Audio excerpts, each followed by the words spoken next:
now this is the oldest shell tradition made by modern humans in the entire world. It's extremely well paid, it's hard work, you have to travel, you have to work in labs, but you get to see and do some really special things. It wasn't Archeology until everyone's going to come down this way as well maybe, and we'll do a quick intro out here.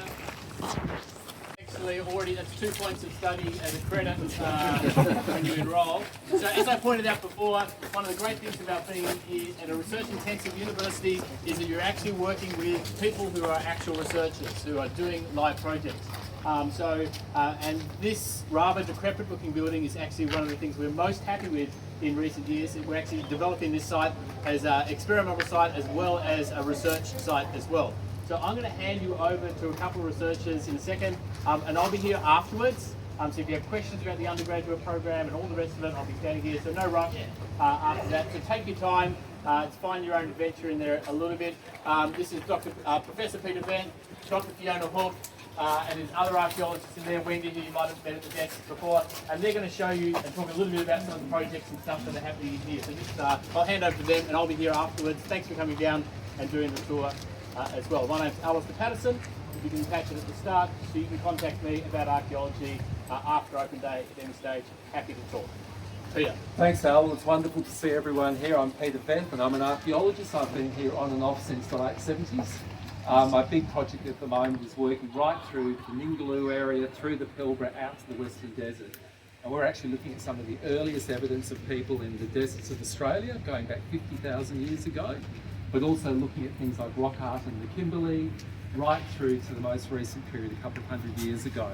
We've just moved into this building, as Al said, so you'll actually see us building little stations to work on analysing old shellfish, shell beads that people made for necklaces. You'll see some early rock art in books and other bits and pieces as we come through. Dr. Fiona Hook here. Fiona has a heritage company. She's just finished her PhD as well, so she came in as a mature career art student. She's worked on the really early shell technologies that Aboriginal people had across the northwest. And those things, those bead necklaces and the objects were traded right throughout the northwest. Really fascinating. We work with filmmakers. We make films for the ABC, we make films on general things. Al's actually made quite a few films on the Batavia mutiny story that you've probably heard about with the Batavia wreck.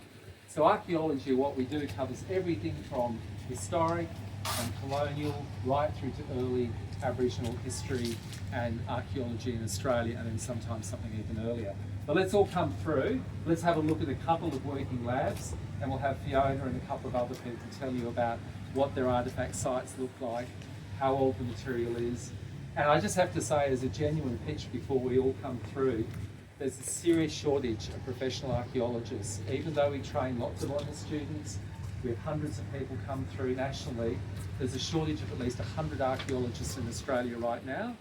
They're badly needed by heritage companies, by industry, by native title corporations, by planning agencies. It's extremely well paid, it's hard work, you have to travel, you have to work in labs, but you get to see and do some really special things. So it's a very, very active area, and it's a good thing to be involved in now. So let's go.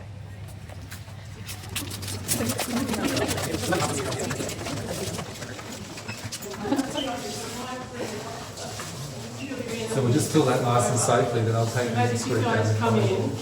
So obviously you're on a tour of the archaeology lab because you're interested in archaeology. So I've had a career as an archaeologist for almost 35 years now, both as a consultant but also as a researcher at the university. As Peter said, I just finished my PhD last year at the age of 53. So it's never too late to do one. And I am in my research arm. I specialise in a few things, but in particular I specialise in shell in archaeological sites.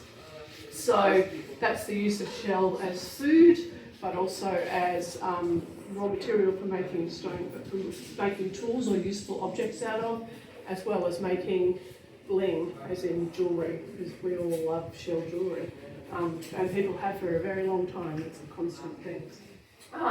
And so what that means in terms of being interested in shell is that I get bags full of broken shell, and then I have to sit here and I have to sort through them and identify which species they come from, and then which species they come from, and then also, because they're all broken up, how many shells that actually represents, because I might have 1,000 pieces, but it might only come from one shell. So that's one of the things. So you can see here, these guys here is what's called a chain of mail shellfish, or a chitin. Has anyone heard of a chitin?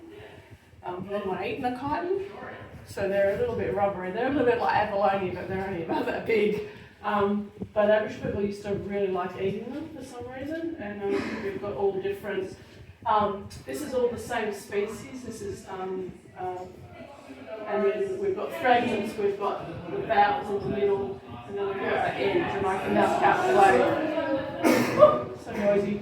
Because of the numbers that I've got in here, I've got all of those shells there represent 16 individual items, even though there seems like there's a lot of shell there. These ones are all fragmented, but also as archaeologists, so we get to do like just really nerdy sorting, calculations, statistics. But also if you're interested in understanding how material culture works, we get to do a thing called experimental archaeology, where we're trying to understand an object from the past, and often the easiest way to understand it is to go make it and have a look at it. And so part of my PhD work is that I made, we have shell knives in one of the sites that I'm working on, which look like this. We've got 10 of them. They're 12,000 years old. This is a replica one that I've made with some colleagues of mine. But what we were interested in is not the knife so much itself, although I don't understand how they were made, but it's all the bits that are left behind, because these are the bits that we get in our archaeological sites. Because people make the knives, use it, go off somewhere else taking the knife with them, and we don't have the knife left, but we've got all of these fragments. And until the work that I did in Australia, no one had ever looked at the fragments to identify what they were from. And so we can now say they're from knives manufactured at these particular sites, and we now have a 46,000-year-old record of people using shell knives in the northwest of Western Australia, which we didn't know before I did my work. So if you become an archaeologist in Australian archaeology, there's all these really big questions that we're still trying to answer. So the work that you do has a really big impact. And then also the other thing that we've found with the knife work that I've done is now this is the oldest shell tradition made by modern humans in the entire world. It's 46,000 years old, so that's pretty cool. And then I also got to make examples of some of the beads. So these are replicas of beads from Booty Cave, which are 11,000 years old. Booty Cave is on Barrow Island.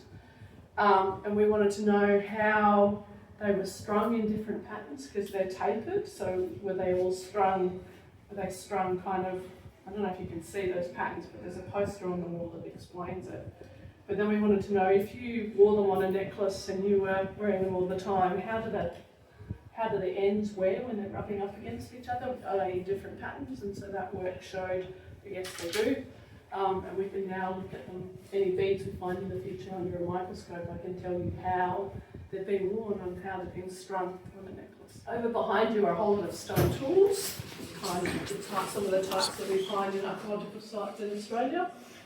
And then the books on the table, there are examples of rock art. Peter mentioned rock art from the Kimberley. We have some of the world's best specialists in rock art in our department. We have the Centre for Rock Art Research and Management. We work in the Kimberley and the Pilbara, working on both painted and engraved rock art. So if you're into art, that's a really good one to do. If you're into geology and stone, a lot of the archaeological sites we work in don't have the organics preserved. Our environment is really harsh, so the stone tools all preserved. But you can also look at under the microscope and tell how they've been used, but also there'll be remnants of what they were used to cut is still on those stone tools. So if you're into science, you can go all the way down to the nerdy science as well. So yeah, so that's archaeology. My good mates from Oh, hey! so she gets